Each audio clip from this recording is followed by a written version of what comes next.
Bonjour et bienvenue chez Frico Féminin. Frico Féminin, c'est la chaîne où les rêves professionnels et financiers des femmes prennent vie. Et aujourd'hui, on va évoquer un sujet qui vous intéresse toutes, qui est comment faire du tri dans sa vie, son organisation et ses finances. Faire du tri pour se focuser sur l'essentiel, ce qui est essentiel dans nos vies. On va le faire à deux voix avec mon invité du jour qui est Mylène. Bonjour Mylène. Et salut, bonjour à toutes et à tous. Moi, c'est Mylène. Et avant de passer au contenu du jour, je vous invite à télécharger votre bonus dans la description, les 6 secrets de votre liberté financière. Alors Mylène, comment est-ce que toi t'en es venue à te poser ces questions justement de l'organisation, du tri, que ce soit dans nos espaces physiques, dans notre agenda, mais également dans nos finances. Comment s'est fait la prise de conscience pour toi? Alors moi, j'ai une prise de conscience assez simple que je n'en ai tout simplement pas eu. Je viens d'une famille organisée, donc je suis ce qu'on appelle une née organisée. On m'a toujours appris, et ça c'est une chance, que quand on a plein la tête, on peut toujours prendre en fait ces objets, les trier et ça nous trie nous-mêmes à l'intérieur. Donc c'est une vraie habitude qu'on a ancrée chez moi. Ça, je peux remercier ma grand-mère et ma mère. Oui, alors ça, c'est très féminin. Justement, la plupart des femmes, à partir du moment où on a des enfants, on devient par la force des choses plutôt bien organisé parce qu'il faut aussi organiser nos troupes. Mais souvent, l'organisation spatiale, elle ne va pas forcément de pair avec l'organisation, on va dire, du temps et de l'argent parce que je vois que chez pas mal de femmes, le problème, c'est de pas oser dire non. Alors, c'est toujours compliqué de dire non, surtout quand on nous apprend quand même la part du temps que ça se fait pas trop, que c'est pas très bien vu. Et puis, en tant que femme, on aime quand même beaucoup, beaucoup donner. C'est quelque chose qui revient très souvent. On aime donner de notre temps, de notre énergie.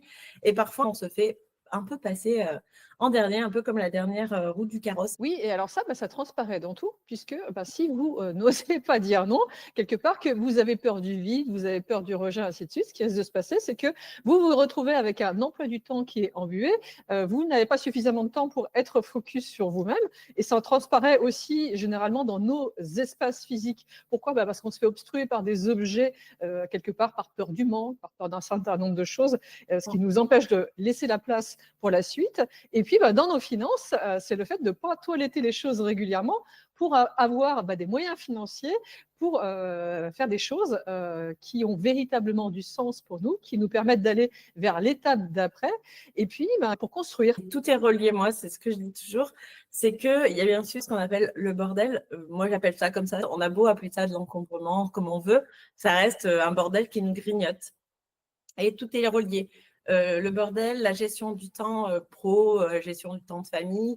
Il y a aussi tout ce qui est papier administratif, parce qu'en plus, en France, on adore les papiers administratifs. On adore les avoir en plusieurs exemplaires, même si parfois ils ne nous servent pas, il faut les garder toute notre vie. Et aussi, comme tu le dis, le budget. Ces 4 choses sont vraiment reliées et c'est pour ça que personnellement, j'ai tout mis aussi dans mes accompagnements et dans le métier que je fais. Moi, j'ai voulu développer ces 4 choses parce qu'en fait, on se rend compte que quand on a du bordel, en définitive, on finit par avoir aussi des problèmes financiers, des problèmes d'organisation, de gestion du temps. Et comme tu dis, on a du mal à dire non. Pas à la société, mais aussi parce que, on se rend compte qu'on a la tête dans le guidon, d'autant plus quand on devient maman, d'autant plus quand nos enfants sont petits, on a la tête dans le guidon, puis un jour, on la relève et on se dit « Waouh, il y a tout ça autour de moi ». Et là, c'est un peu le constat qui fait mal, on va dire. Oui, et faire de la place dans sa vie au sens large, c'est le seul moyen de se faire passer avant le reste. C'est ça, c'est avoir le temps pour soi. Moi, on me dit toujours, je cours après le temps. Et franchement, en plus, comme je dis, c'est vraiment la société qui veut ça. C'est toujours plus vite, plus facilement. Mais de se dire, si j'ai moins de bordel autour de moi, j'ai moins de choses à faire, moins de choses à ranger, si j'organise mieux ma gestion du temps, et si quand je cherche un papier, je le trouve en 2 secondes, en définitif, à la fin de la journée, je peux avoir gratté un quart d'heure, puis une demi-heure, puis 1 heure, puis sur la semaine, ça on peut en faire 2, 3, 4. Et en définitive, on peut avoir des loisirs pour nous et ne plus se soucier et pouvoir aussi relâcher la pression parce que la charge mentale, c'est comme un écureuil qui tourne. C'est vraiment quelque chose qui ne s'arrête jamais, jamais, jamais, jamais. Et si on peut lui permettre de se taire un petit peu pour prendre du temps pour soi, c'est un peu comme mettre le masque oxygène dans l'avion pour s'occuper des autres. D'abord, mettre le masque sur soi, respirer un bon coup et après mettre le masque sur les autres. Oui, oui, alors c'est très important de prendre conscience de ça. Des fois, on rentre dans des phases de déni. Pourquoi? Parce que, bah, c'est comme tu le disais, en fait, dans la société aujourd'hui, c'est devenu, tellement, classique d'entendre tout le monde être débordé qu'on se dit qu'en fait, il y a pas de manière autre de fonctionner. Or, c'est pas sain. C'est pas sain d'être débordé, c'est pas sain d'être à genoux, c'est pas sain, entre guillemets, «de subir sa vie» et quand on veut reprendre l'entièreté de la maîtrise de sa vie, bah, il faut en passer par le fait d'investir un petit peu de temps, d'énergie et d'argent sur le fait, de s'organiser, de la manière, dont, on a besoin à l'instant T pour pouvoir avoir la vie qu'on a envie à l'instant T plus 1 et j'ai même envie de dire, c'est le premier des chantiers qu'il faut faire, remettre les choses à plat en se disant: «Bah, j'ai fonctionné d'une certaine manière pendant une partie de ma vie. Si j'ai envie que ma vie soit différente, il faut que je m'organise différemment». Une des choses que je dis, que j'adore dire, c'est si tu veux des actions différentes, il va falloir que tes actions soient différentes, parce que les mêmes actions amèneront au même résultat. On me dit parfois, oui, mais du coup, j'ai des problèmes de budget, je ne me vois pas, par exemple, faire appel à tes services ou autre. Et ce que je rappelle, c'est que d'investir sur soi, ça amène toujours quelque chose de positif pour soi. Je m'explique. Si on a des problèmes d'argent, parfois, c'est juste aussi parce que le bordel, il est venu et il s'est accumulé et on ne se rend pas compte de ce qu'on a chez soi. La plupart du temps, moi, ce que j'aime faire, c'est dire à mes clientes, on va faire un petit jeu. Et vous pouvez le faire aussi quand vous regarderez cette interview. Vous mettez sur pause et vous vous dites juste combien j'ai de stylos chez moi. Et après, vous prenez un petit crayon, si vous en trouvez un qui marche, et vous le mettez sur une feuille ou sur votre téléphone. On se dit, par exemple, j'ai 100 stylos, tout confondu, tout stylo, feutre, crayon, papier, tout, tout, tout, tout, tout. Après, on va les voir et on va se rendre compte que la part du temps, c'est entre un x2 et un x5, ce qu'on a chez nous. Et en plus, quand tout se passe bien, quand on regarde ces stylos, il y en a minimum un tiers qui ne marche pas. Parce que quand on a besoin d'un stylo, quand on est au téléphone et qu'on est pressé, on tombe toujours sur les 2, 3 ou même voire 4 stylos qui ne marchent pas. Donc, c'est un vrai truc à faire. On peut le faire sur les stylos et moi aussi, j'aime bien le faire sur les t-shirts ou sur les hauts dans les dressings pour se rendre compte. Parce que la plupart du temps, on ne se rend plus compte. On a dispersé des choses à l'intérieur de chez nous. Et toutes ces choses qu'on rachète par manque de temps, par je ne sais plus où c'est, je sais que je l'ai, mais où est-ce que c'est? Eh bien, ça aussi, ça a un effet sur notre budget. Oui et des fuites comme ça, bah, on en a, partout. Alors sur les budgets aussi, c'est les abonnements qui traînent, c'est toutes ces choses qu'on ne remet pas en question et c'est essentiellement toutes ces petites choses-là, qui nous plombent et qui nous donneraient, des moyens, bah, pour, nous former, changer professionnellement, commencer à épargner et à investir. C'est comme ça que ça se fait. Oui, oui, puis moi, ce que j'aime dire aussi, c'est de se dire, il faut pas culpabiliser. C'est pas parce qu'on s'en est pas rendu compte avant qu'on ne peut pas s'en rendre compte maintenant, là, tout de suite. C'est de dire, OK, jusque-là, ben, je sais pas, les enfants étaient trop petits, je changeais de métier, c'était un peu compliqué pour moi. Pas de stress, on déculpabilise, mais à partir de maintenant, on choisit de ne plus faire l'autruche. On met les bonnes lunettes sur le bout du nez, on fait appel au bon pro, et à ce moment-là, eh ben, c'est tout de suite plus simple. On se rend compte et même si on sait que ça va nous faire du bien, eh ben, je vous assure que ça vous fera encore plus d'effet que ce que vous pensez. 100% de mes clientes me disent, oui, je savais que ça me ferait vraiment du bien de m'organiser, de voir mieux les choses, mais elles se rendent compte du poids sur leurs épaules que ça leur a aussi enlevé, parce qu'il ne faut pas oublier qu'on est fait de corps et d'esprit. Donc, si on est embué au niveau de la tête, eh ben, notre corps, lui, va aussi parler. Oui, oui, alors ça, c'est la question aussi, tu le disais, de la charge mentale. Moi, j'aime bien dire que tout ce qui nous coûte notre paix intérieure nous coûte trop cher. C'est aussi pour ça qu'il faut se poser ces questions-là, pour, désembuer notre esprit et avoir de la clarté, sur le chemin qui va nous amener, à l'étape d'après. La clarté mentale, c'est un vrai cadeau qu'on peut se faire à soi-même. De se dire, bon, bien sûr qu'il y a des semaines où même si on est ultra organisé, on va être embêté. Parce que organiser, ça ne veut pas dire rigide. Et ça, j'aime bien le dire. Ça n'a rien à voir, la rigidité et le fait d'être organisé. Juste, c'est de se dire, OK, là, j'ai un imprévu, mais ça va pas faire en sorte que toute ma semaine va devenir catastrophique. Parce que quand on a organisé, on a aussi, entre guillemets, prévu les imprévus. On sait qu'il y a du temps pour ça. On sait que la charge mentale, elle diminue. Et quand elle diminue, eh ben, on a plus d'énergie. On a plus envie de faire des choses qui nous plaisent, de la peinture, lire, se former, ce genre de choses. On a vraiment le brouillard mental qui s'en va, tout simplement. Et on se dit, OK, maintenant, comme je sais que ça roule, je passe au next step. Oh, c'est pas facile à dire. Donc la première étape, justement pour changer un peu les choses, c'est déjà commencer à prendre conscience des choses pour pouvoir se changer soi-même parce que, voilà, j'aime bien dire, il y a pas mal de personnes qui me disent: «Ah j'aimerais changer de vie, j'ai envie de changer les choses» et elles pensent que ça doit venir de l'extérieur et que le premier des changements, il n'est pas en nous. Le premier des changements, il est toujours en nous, donc c'est de commencer par, faire un état des lieux pour prendre conscience de la manière dont on est encombré. Alors on est encombré au niveau de notre agenda, ça voudra dire aussi, travailler sur soi pour être en capacité de dire non. De nos espaces, c'est cette somme d'objets qu'on n'utilise pas, qu'on garde pour combler notre peur du manque ou on ne sait pas si un jour on en aura besoin. Si vous n'avez pas utilisé des choses depuis un an, c'est que vous n'en aurez plus besoin. Et c'est quelque part, vous êtes encombré. Et puis, dans nos budgets, c'est aussi de maîtriser précisément la manière dont l'argent circule dans notre vie pour dégager des marges de manœuvre qui vont nous permettre de financer justement l'étape d'après et d'être beaucoup plus zen. Donc, ça passe toujours par cette phase qui est on remet les choses à plat. Puis après, on met en place l'organisation qui va bien. Et là, c'est différent pour chaque personne. L'organisation de nos espaces, de nos agendas et notre budget, elle dépend de où on a envie d'aller. Et là, souvent, je vois aussi un certain nombre de personnes qui n'osent pas se faire accompagner. Or, elles ne se rendent pas compte que le problème, c'est qu'elles sont limitées à ce qu'elles connaissent et que du coup, si elles continuent à appliquer, comme tu le disais, la même méthode, elles vont arriver au même endroit. Et c'est pour ça que c'est important de prendre du recul et s'entourer de personnes différentes.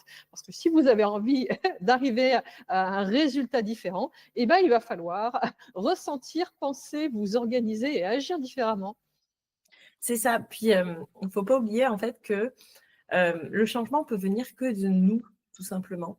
Et même, on peut se dire, parce que parfois on se dit oui, mais j'ai peur que ça me fasse trop d'un coup. Moi, c'est ce que je dis, on peut aussi faire par palier, tout simplement. Faut pas croire déjà, par exemple, le tri, c'est pas du tout linéaire comme ça, c'est vraiment palier de tri, on regarde ce que ça donne et on recommence.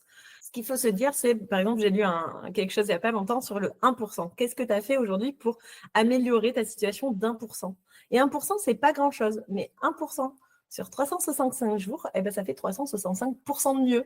Donc, c'est génial. Un petit pas par jour, c'est toujours un pas de plus que de rester là où on est. C'est aussi pour ça qu'il faut se déculpabiliser, de se dire là, j'ai eu mon déclic. Je ne l'ai pas eu avant parce que là, c'est le bon moment. Et de se dire, je ne suis pas obligée de tout faire d'un coup. Je peux faire 15 minutes de tri par jour. Je peux regarder mes papiers administratifs aussi pendant 15 minutes, 10 minutes. Mais je me mets en mouvement et j'essaie d'y rester le plus possible. C'est ces 1% qu'il faut essayer de grappiller parce qu'en fait, eux, ils vont tout changer. À la fin du mois, 1% par jour, c'est toujours 30% de plus que le mois d'avant. Et 30%, c'est énorme. Oui, comme tu disais, s'améliorer de 1% et puis mettre en place une nouvelle action par jour. Une action, la première généralement, c'est justement celle qui permet de gagner du temps, de l'énergie ou de l'argent, c'est celle qui fait la place pour la suite. Et ça, je vois pas mal de personnes qui ont envie d'empiler, d'avoir des nouvelles choses, mais qui n'ont pas compris que la première étape, ça allait être de faire de la place, puisqu'on fonctionne à énergie constante et vous n'allez pas pouvoir en ajouter, en mettre plus si vous n'en laissez pas sortir de votre vie. Et j'aime bien dire aussi que transformer sa vie positivement, ça commence par renoncer à quelque chose. Moi, c'est vrai que j'aime bien dire que la première phase de tout ce qu'on veut, c'est le tri, en fait. Le tri de quelque chose. Alors, ça peut être matériel, ça peut être parfois même des mails ou des photos, mais trier, c'est de se dire, maintenant, je vais faire en sorte de me passer en premier, tout simplement. Qu'est-ce que moi j'aime? Est-ce qu'il y a des choses qu'on m'a données que je n'aime plus? Est-ce qu'il y a des choses que j'aimais avant et qui ne sont plus vraiment dans mon intérêt? C'est de trier, de se dire, OK, là, je vais faire de la place, comme tu disais, pour ce qui est important pour moi aujourd'hui, tout simplement. Et c'est aussi de se dire que le tri, ça ne veut pas dire tout envoyer valser. Ça veut dire juste faire de la place, comme tu disais, pour les choses importantes et les choses dans lesquelles on a envie de mettre l'énergie. Comme tu disais, on a de toute façon que 24 heures par jour et tous les jours, ça se renouvelle. Mais il va falloir se prioriser, se dire, OK, qu'est-ce que, il y a bien sûr, on a des obligations, mais à travers ces obligations aussi, qu'est-ce que je peux changer? Et ça peut être petit pas, mais la première phase, quoi qu'il arrive, c'est le tri pour faire de la place. Oui et donc là, on évoquait cette question organisationnelle et puis, ben, justement vis-à-vis aussi de la question, de l'argent. Bah, ce qui est important une fois qu'on a dépassé, l'état des lieux, c'est de commencer à mettre en place des systèmes automatiques parce que l'argent n'est pas fait pour vous manger du temps et de l'énergie. Il est fait au contraire pour vous en rapporter et ça, je vois très peu, de personnes qui ont pris le temps de mettre en place une organisation limpide de leur argent et de l'avoir mis en mode automatique et c'est la manière la plus efficace, de réussir à fonctionner vis-à-vis de ces questions-là. Pourquoi? Parce que sinon, on va avoir plein de biais psychologiques, cognitifs et émotionnels qui sont liés à tout ça. Et l'argent, bah, c'est véritablement quelque chose qui est à voir absolument pas comme une fin, mais comme un outil qui nous permet de nous apporter plus, j'aime bien dire, de zénitude. Bah, en fait, l'argent, ce qu'on oublie, c'est qu'effectivement, nous, on nous a toujours appris, quoi, en tout cas, c'est très français, de nous dire qu'il faut y faire attention, que c'est tabou, qu'il ne faut pas en parler, que c'est hyper personnel. Mais parfois, on se dit, bon, bah là, j'ai quand même des soucis, je vois bien que je n'y arrive pas. Et il faut pouvoir trouver le bon professionnel, mais il faut aussi pouvoir se dire, OK, où va mon argent? C'est une question qu'on se pose très peu. Où va mon argent? Qu'est-ce qu'il fait? Comme si, parce qu'on me dit, ah, bah, je ne sais pas où il passe. Mais c'est nous qui lui permettons de faire des choses, en fait. On est toujours nous-mêmes en train de se dire, OK, je ne sais pas où il passe, mais en fait, si on a une sortie d'argent, c'est qu'on l'a permis. Donc, c'est intéressant. Et comme tu disais aussi, les automatisations et l'automatisme déjà psychologique de se dire, bah là, je vais faire un point régulier, par exemple, toutes les semaines, de se dire, OK, j'en suis où, je vais où, qu'est-ce que je peux faire? Il y a plein de systèmes très sympas, comme les systèmes des enveloppes, qui peut aussi nous permettre de mieux voir l'argent. Parce que l'argent, aujourd'hui, il est dématérialisé pour la plupart du temps. C'est juste des chiffres et parfois, ça ne nous parle pas aussi. Ça peut être une façon de voir. Oui, de matérialiser les choses et bah, d'avoir ce sentiment de maîtrise. Moi, je vois que ça fonctionne très, très bien, le système des enveloppes automatiques. Alors, elles peuvent être physiques ou elles peuvent être sur des comptes numériques, mais ça permet d'avoir une organisation limpide et puis de reprendre la maîtrise de tout ça. Et la même chose, bah, en termes d'organisation de l'argent, la meilleure organisation, c'est celle qu'on met en place en automatique en début de mois et qui fait qu'on se fait passer avant le reste. Et se faire passer avant le reste, bah, c'est pas dépenser à tout va, c'est investir sur soi pour se transformer positivement, pour se donner les moyens d'aller à l'étape d'après et c'est investir sur son avenir. En fait, on se paye toujours d'abord. Moi, c'est ce que je dis à toutes mes clientes au niveau des aides budgétaires, c'est de se dire, on se paye d'abord. C'est-à-dire qu'on met d'abord les épargnes de côté et nos petits budgets pour nous. Parce que si on attend la fin du mois, en fait, on aura tout grappillé. Et c'est vraiment dommage. En se payant d'abord, on a un autre rapport à l'argent. On a un rapport à l'argent en mode, je ne sais pas, j'ai envie de faire ce voyage. Si je me paye d'abord et que je mets 100 euros tous les mois et j'ai besoin de 1000 euros, je sais qu'au bout de 10 mois, j'ai mon voyage et ça sera ma récompense, ma carotte. Je ne sais pas comment on peut l'appeler, mais moi, j'aime bien dire qu'il faut une belle carotte pour nous faire avancer.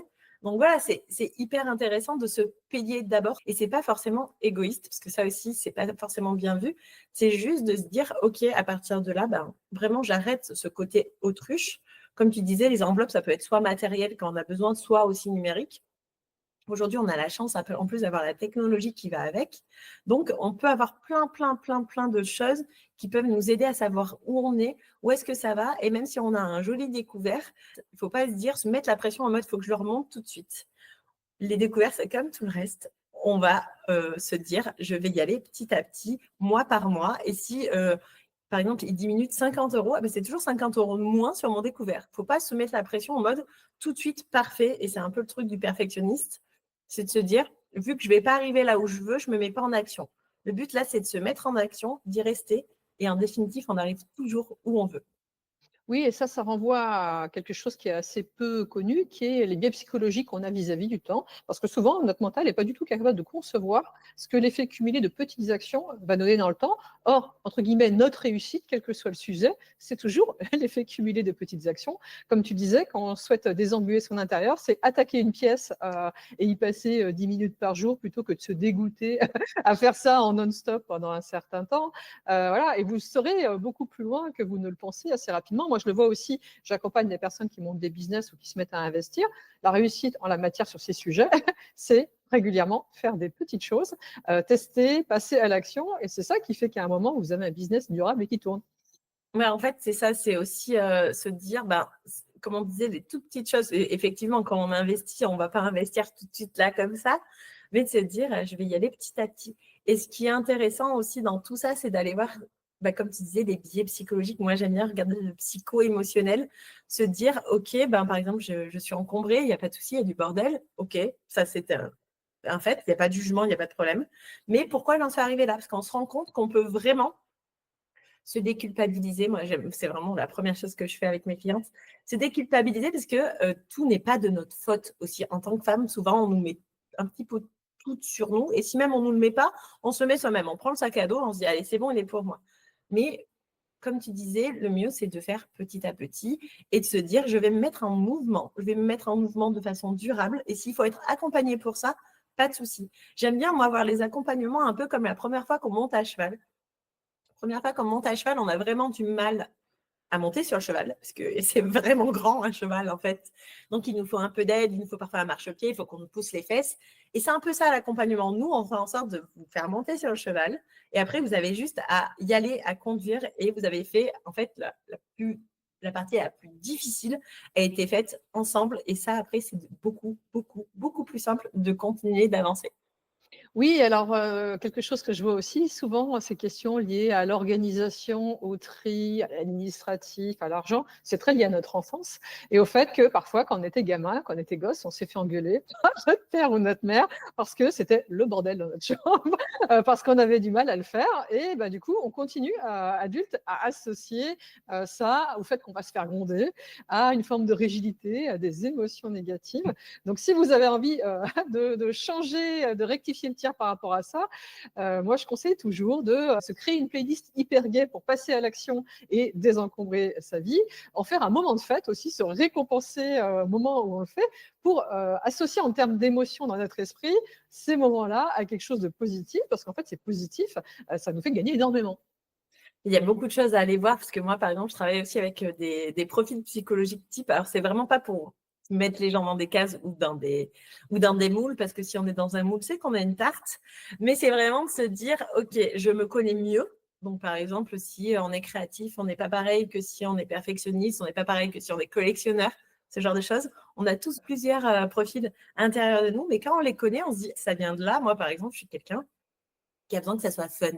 Donc, je fais un peu comme les enfants, je suis quelqu'un d'assez récréative et du coup, je fais en sorte que le tri aussi soit fun, comme tu disais, avec les playlists, avec pourquoi pas un chronomètre, en me lançant des défis, en lançant des défis à mes enfants et du coup, on se met en marche en mode jeu et ça marche bien. Mais il faut trouver le truc qui marche pour soi et après, dès qu'on l'a trouvé, on se rend compte que c'est pas si difficile, que c'est hyper simple et qu'on va, comme on disait, rester en action et y aller petit à petit. Et du coup, la montagne, si on voit pas directement qu'il faut aller tout en haut, si on voit les marches qui sont juste à côté, si on en monte quelques-unes par jour, à la fin, on est au sommet et on s'en est même pas, entre guillemets, rendu compte. Oui, puis ce qui est important aussi, c'est de célébrer toutes les petites avancées. Tu le disais, on avance en passant à l'action, on franchit les étapes. Et la plupart des personnes ont du mal à supporter la frustration du fait que c'est long. Oui, parce que ça va être une somme de petites actions. Mais ce qui est important, c'est de programmer son mental à tous les jours, regarder en arrière en se disant, mais je suis quand même la personne qui a réussi tout ça et qui a franchi toutes ces étapes. Et là, ça permet de se repolariser positivement pour se dire, oui, quand même. Et ça vous donne quelque part l'énergie de l'impulsion pour continuer à avancer. Le cerveau humain, il est vraiment sympa parce qu'il nous fait plein de trucs sans qu'on s'en rende compte, mais il est un peu farceur parce qu'il se souvient surtout de ce qu'on n'a pas fait. Mais moi, vraiment, j'accompagne les gens et je leur dis, je les incite à se dire, écoute, qu'est-ce que j'ai fait aujourd'hui? Je vais me faire une liste. J'aime beaucoup faire cet exercice. Une semaine, tous les jours, on va noter de façon assez brève ce qu'on fait. Donc, de telle heure, en bloc temps, je sais pas, 7h à 8h30, je m'occupe des enfants, de 9h à midi, je bosse sur telle chose, voilà. Et quand on fait ça, on se rend compte qu'on en fait énormément, plus que ce qu'on pensait. Et c'est hyper sympa aussi, parfois, si on n'a pas envie de faire cet exercice, tous les soirs, de faire 3 gratitudes, de se dire, OK, je suis contente d'avoir fait quoi aujourd'hui et pourquoi je me remercie. Parce que c'est hyper important, parce que notre cerveau, lui, il va se souvenir que des choses négatives la plupart du temps. Oui, et puis dans chaque journée aussi, de programmer des moments agréables pour soi, parce que c'est comme ça qu'on arrive à continuer à prendre plaisir dans la durée. Au moins un quart d'heure par jour pour soi. Vraiment, regarder un petit truc, regarder un film, faire un jeu avec ses enfants. Il y a plein de choses qui sont très, très sympas. Et oui, c'est un peu comme le principe du budget. Il faut d'abord se faire passer soi. Et ce qu'il faut aussi éviter, c'est les to-do à rallonge. Les to-do list qui sont plus grandes que votre bras, Il y a un moment, en fait, ça va marcher et puis tout d'un coup, ça ne va plus du tout marcher. Ce qui est mieux, c'est de se faire une to-do list de 3 choses vraiment hyper importantes aujourd'hui et les faire et tous les jours, si on fait 3 choses, ça fait énormément à la fin du mois, ça fait 90 choses qu'on a fait et qu'on n'aurait pas fait autrement. Parce que si vous faites une to-do, par exemple, de 20 choses, vous allez le faire un jour, 2, 3, peut-être une semaine, mais à la fin, vous êtes caput. Le mieux, c'est de se dire, là, vraiment, je priorise sur les choses qui sont le plus importantes. Ça va être ça, ça, ça aujourd'hui. Et comme tu disais, se prendre toujours un petit moment pour soi. Même si c'est pas long, même si c'est juste se mettre un masque sur la tête, je sais pas, lire un chapitre. Mais pareil, un chapitre par jour, à la fin du mois, ça fait 30 chapitres. C'est énorme en fait. Par du temps, 30 chapitres, c'est beaucoup plus qu'un livre. Oui, viser la progressivité plutôt que la perfection. Alors moi, les to-do list à rallonge, rien que de les voir, ça me file des boutons. Et puis appliquer, moi j'aime bien appliquer aussi la règle des 2 minutes. Il y a trois actions par jour qui prennent moins de 2 minutes, hop, vous les évacuez. Et vous faites ça au moment où vous avez un peu moins de cerveau parce que ce n'est pas vos listes d'actions prioritaires. Généralement, il y a assez rapidement plus grand-chose qui traîne. Tout ce qui prend moins de 2 minutes doit être fait tout de suite. Parce qu'en fait, on se rend compte qu'avec cette simple règle, si vraiment vous prenez que celle-là, tout ce qui prend moins de 2 minutes doit être fait tout de suite. On se rend compte qu'il y a vraiment plus grand-chose qui traîne. Alors bien sûr, il y a des jours où nous, on a la flemme, et c'est OK. Mais on peut aussi choisir de déléguer, mais vraiment de la vraie délégation, de dire ce soir, on va prendre 2 minutes pour ranger sa chambre, pour enlever ce qu'il y a sur les surfaces planes, et c'est vraiment 2 minutes par contre. On prend un chrono. C'est-à-dire que les 2 minutes qui deviennent 20 minutes, c'est pas 2 minutes. On prend un chrono de 2 minutes et on se met en mode tornade.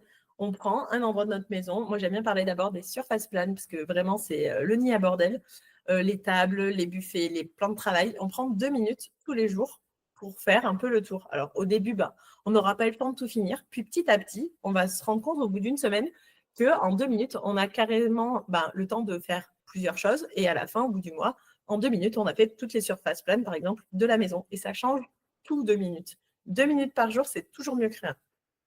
Oui, et puis dans votre organisation, c'est 2 minutes par jour pour répondre aux mails, aux notifications et ainsi de suite, pour ne pas laisser traîner des choses ou de l'administratif qui pourraient devenir des bombes à retardement par la suite. Et c'est au moins une fois par semaine de faire un petit checkpoint budgétaire pour être sûr que tout roule. Et pas plus, parce que ça ne sert à rien de passer son nez sur des questions d'argent. Si vous passez trop de temps là-dessus, ça veut dire que vous ne l'avez pas organisé comme il faut. Donc, il vaut mieux prendre du temps pour véritablement remettre les choses à plat et automatiser. Parce que l'idée, c'est que ça ne vous prenne pas de temps, d'énergie et de bande passante. En fait, c'est ça. S'organiser, c'est vraiment arrêter de se stresser. C'est un truc qui dit comme ça paraît hyper mielleux ou simple, mais s'organiser, c'est de se dire, par exemple, moi, le budget, j'y passe un quart d'heure par semaine. Vraiment, et encore, quand j'arrive au quart d'heure. Mais j'ai pas besoin de plus parce que ça roule, parce que c'est en place. Alors oui, la mise en place, souvent, met un peu plus de temps. Mais dès que c'est mis en place, mais ça roule tout seul. Et ça, j'ai pas besoin de m'en occuper. Moi, personnellement, les moments papier administratif, budget, c'est le mardi. Tant que c'est pas mardi, je m'en occupe pas. C'est aussi bête que ça. Et comme ça revient une fois par semaine, on a rarement un courrier qui arrive pour 2 jours après. Ça peut arriver, je dis pas. Mais à part du temps, on a le temps de faire et il n'y a pas de souci. Et comme ça, on l'enlève de notre to-do, en fait. C'est que la to-do du mardi où il y a budget, papier administratif. Pourquoi j'ai choisi le mardi? Ça, c'est hyper intéressant.